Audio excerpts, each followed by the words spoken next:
You're 16, crouched on weathered concrete, draining a Briggs and Stratton float bowl into a coffee can. 2 decades later, you sign a 200-unit Cummins X15 order on the Mid-America Trucking Show floor, with your operating supplies line reading $636.5 million. Bridging those moments is a trade where 65.5% of shops struggle to staff their bays, and 61.8% of techs arrive without formal training. The plug you gapped at 16 and the budget you sign at 50 represent the same fundamental work. One reads a symptom. One isolates a cause. One replaces a part. This chronicles the journey of a heavy-duty diesel mechanic in America and its true progression cost. That's what level by level is all about. If you like career breakdowns with real numbers and no fluff, subscribe so you don't miss the next one. Level 1. The Backyard Tinkerer. You're 16. In Grandpa Earl's barn outside Lancaster, Pennsylvania. The mower won't start. Earl hands you a Champion J, 19 Elam plug, $4.59 from Walmart, and a feeler gauge, 30 thousandths gap. You set it by instinct, just as he taught you, and the gauge slides through smoothly. The float bowl drains stale gas, pale as weak tea, into the coffee can. You spray Berryman B12 down the carburetor throat and wipe the jet with a rag. The first cord pull is tough. The second catch comes easier. The third pull sparks life. The Briggs 550 EX coughs, settles, and idles. Earl nods silently. You start collecting work incrementally. A YZ80 dirt bike running 50-to-1 premix that constantly fouls plugs. Your cousin's Tecumseh HM80 snowblower.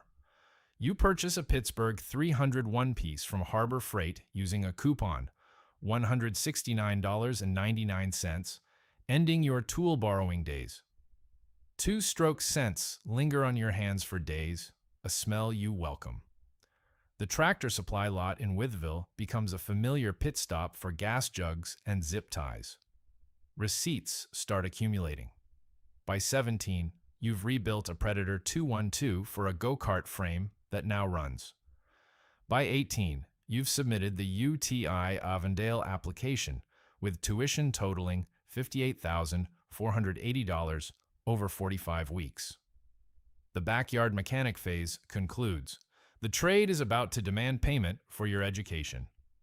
Level 2, the lube tech. You're 19 at a Penske terminal in Reading, Pennsylvania. On the lube rack, the pay stub reads Tech 1, 80 hours, $19.50 an hour.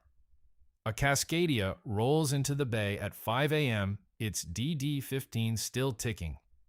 You drain 11 gallons of Shell Rotella T415 W40 into a catch barrel, watching the dipstick rise to full. A Fleetguard LF9070 filter spins on, hand tight, then tighten 3/4 with a wrench. Your trainer signals to stop. The DOT pre-trip follows 11 points per 49 CEF, mapped by 396.11. You chalk brake push rods, test brakes at 125 psi, and measure stroke. Type 30 long stroke maxes at 2.5 inches. The third axle reads 2.6. The DVI assessment sends the truck out of service. The shop foreman accepts without argument. You master the 9-pin Deutsch connector by touch. Insight light on a Panasonic Toughbook becomes your budget-friendly diagnostic tool. The Milton S921 reads 110 on steers, 100 on drives. You learn the subtle difference between a good day and a write-up is catching a slow leak before dispatch. Your first paycheck clears. By the second month, you're spinning LF9070s independently. The ISER T8 exam passes on your first attempt. The T2 test looms on the wall. The lube rack is your foundation. Every level above requires a scan tool you don't yet own. Level 3, the journeyman. You're 24, on the floor at a Vanderheg's Freightliner shop in Sioux Falls. Your wage sits at $32 an hour, with the BLS median for the trade at $60,640. The shop foreman drops a definitive ticket on your bench and walks away. A Cascadia DD15 with a regen demand, D-rate pending. You connect the tough book, pull SP and 3,251.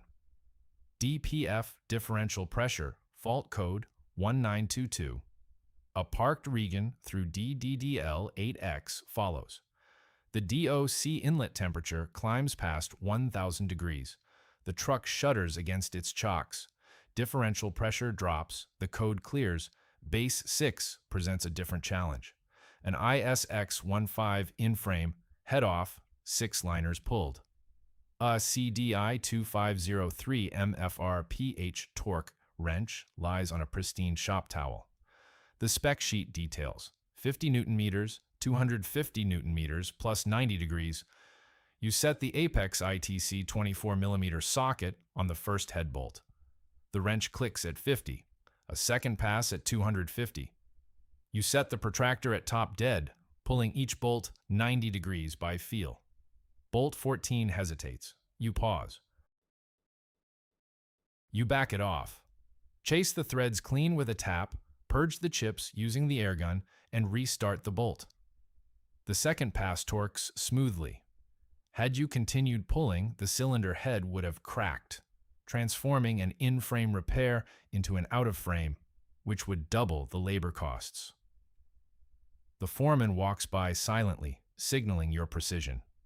By shift's end, you've completed an Eaton 15.5-inch Advantage clutch swap on a 13-speed Fuller, performed a forced regen on a DD15, and removed an injector from a CAT C15 Ozert. The valve cover bore the MBN stamp for the bridge motor. Your Snap-on K toolbox, organized in an L1-02-3 roll cab, priced at $5,600 from the dealer, gradually fills from the top drawer. The Fluke 87-volt, purchased for $471.60 at Home Depot, rests in the third tray, the only meter the foreman permits near a 12-volt bus. You cease collecting minor receipts. The ISEE MasterMed Heavy Truck Card, T2 through T8, all scoring 7, sits beside the T8 from level 2. The shop foreman drops a second work order on the bench.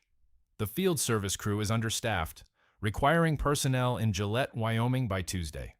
The truck departs the lot at 4 a.m. with you as passenger. Level 4, Field Service Technician. You're 31, stationed on a coal haul road near Gillette at 5 degrees Fahrenheit, working beneath a Bobcat 250's halogen flood. The Peterbilt 348 features a stellar T-Max, 214 body, and a 12,000-pound, 12,630 crane. Total build cost exceeded $200,000. The CAT 793F sits dormant at 2 a.m., disabled by a blown injector cup on the C15 Acurt. Using the CAT 9 U6891 cup tool, you extract the old cup and install the new one with a Norbar multiplier, following the QSOL bulletin precisely. Clean the bore, verify protrusion, torque to specification, prime the rail. You activate the X15 across the yard intermittently, monitoring the lift pump until rail pressure surpasses 8,000 pounds per square inch. The 793 starts on the second attempt. The mine foreman confirms the haul cycle's restoration and night shift payment. The next assignment takes you 40 miles north to a Schneider Cascadia at Terminal 847291 in Gary, Indiana. Bright orange door stencil, fleet number, clearly marked. SPN 5246, final inducement, 5 mph, D rate. The driver has exhausted warning windows and entered critical status. You connect the tough book, navigate the Detroit Forest Region sequence on DDDL, replace a clogged dosing injector, and clear the active fault list. The truck exits the terminal at full speed. The driver expresses gratitude with a thermos of questionable coffee. Factory trained on Cummins X15, Detroit DD15, Cat C32 ACURT, and Packer MX13, with the Cummins Master Tech card displayed on the dash. Glassdoor indicates a base wage of $70,461. Factoring per diem and overtime, field service at 1.5 times 12.5 hours, the W-2 ranges between $90,000 and $140,000. The truck serves as your mobile workshop, operating with minimal supervision. The 5 a.m. alarm no longer disturbs your sleep. You awaken before it, the rig already loaded. The dispatcher calls at 3 about a Komatsu PC8000 down at Morenci. You accept. The Sioux Falls shop foreman position opens simultaneously. You take that too. Level 5, shop foreman. At 38, you manage a 14-bay heavy-duty shop. Fluorescent lights illuminate at 5:30 a.m. The BLS, first-line supervisor median, stands at $82,260 annually, $39.55 hourly. Your compensation exceeds this. The wall monitor displays 23 open repair orders, 4 comebacks, 2 warranty pre-authorizations pending QSOL review, and a Trimble TMT labor guide reconciliation flagged for examination. You navigate the queue systematically.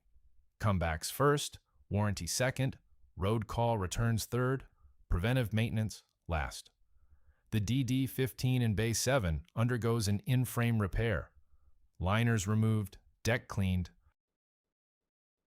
Dial indicator measuring liner protrusion at 0.004 inches. The specification allows 3 to 6 thousandths. It meets standards. You sign the ticket and route it to QSOL for warranty pre-authorization. A junior technician in Bay 9 tackles his first solo ISX 15 head torque. He proceeds through 50 and 250 foot-pounds, initiating the protractor pull. Hesitating at bolt 11, you pass by, subtly indicating the specification sheet. He completes the procedure. The bolt holds. No further comment is necessary. The TMC SuperTech registration packet awaits. Doug Nichols claimed consecutive Grand Champion titles in Raleigh, 2023 and 2024. Your shop sent 2 finalists last year. The Customer Lounge's trophy case already displays the runner-up plaque. By 11 a.m., you've cleared 14 repair orders, approved a $6,500 warranty recovery, and rejected a repeat comeback. Pay stubs no longer merit preservation. A local 4-bay independent shop owner proposes selling the building. Mid-size 6-bay, heavy-duty independent benchmarks suggest $900,000 revenue with 15% net margin. You decline. The Class 1 carrier recruiter, persistent for 6 months, calls again. Director of Maintenance, Region 3. The interview is scheduled for a Tuesday in Green Bay. Level 6, Director. That's what level by level is all about. If you like career breakdowns with real numbers and no fluff, subscribe so you don't miss the next one. You're 47 at a Schneider terminal near Green Bay, 200 idling tractors visible through the glass behind your workspace. Your designation reads Director of Fleet Maintenance, Region 3. The salary benchmark median for this position is $102,404. The premium 90th percentile marker shows $210,504, and your offer letter falls comfortably within that range. The critical SRM Enterprise dashboard illuminates VMRS code keys 31 through 33 across 12,500 tractors. The cost per mile maintenance line reads 0.187 against a 0.182 budget, 5 mils over. At fleet scale, this variance translates to substantial financial impact. You navigate the board preparation slide back to lane data. 3 terminals are experiencing elevated region-related rework. You escalate a Detroit Connect technical line to Dan Simons's team, and by Friday, the SPN 3251 returns decrease 18% in the affected lanes. The annual maintenance budget cycle commences in October. You outline the next 200-unit X15 trade cycle through procurement, walking it through Greer Woodruff's office en route to the executive review, and finalize the order on the Mid-America Trucking Show floor in Louisville. The conference badge mirrors the one you wore in row 47 at TMC 7 years ago, though differently weighted. The 10K fiscal filing carries one line mapping directly to your responsibilities: operating supplies and expenses. Net, $636.5 million. You don't celebrate. You sign the trade cycle documents, pass them along, and return to the Cummins booth where a dyno runs an X15 engine. The plug on the cabinet side is a champion. You don't check the gap. You don't need to. The fundamental task remains unchanged. Read the symptom, isolate the cause, replace the part, verify the fix. The fouled plug at 16 evolved into an $1,800 set of 6 X15 injectors. At 31, it became a 200-unit X15 order at 47, with the underlying process unaltered. The dollar stakes shifted. Industry data indicates 65.5% of shops are understaffed. 19.3% of bays sit empty, and 44% of technicians are contemplating departure. You remained. Most colleagues from Earl's Barn didn't. And you harbor no resentment. The climb is brutally transparent about its cost. The 5 a.m. wake-ups accumulate. The knee never fully recovered. You answered the call in Gillette at 5 degrees because someone had to, and that someone was you. You'll do so again. The champion from Earl's Barn sits in a corner display. A small glass case from the Sioux Falls shop commemorating your Schneider transition. The gap remains 30 thousandths. The box still reads $4.59. The 10,000 line item behind it shows $636.5 million. The director signing the operating supplies budget at a Class 1 carrier can still gap a plug. On the right Saturday, he does so in a barn outside Lancaster with an unmet child kneeling on the same cracked concrete. The mower won't start. You hand over the plug and feeler gauge, saying nothing. He sets it by intuition. The first cord pull resists, the second catches. The third pull sees the Briggs cough, settle, and idle. The shop keys hang by the door, and they're yours.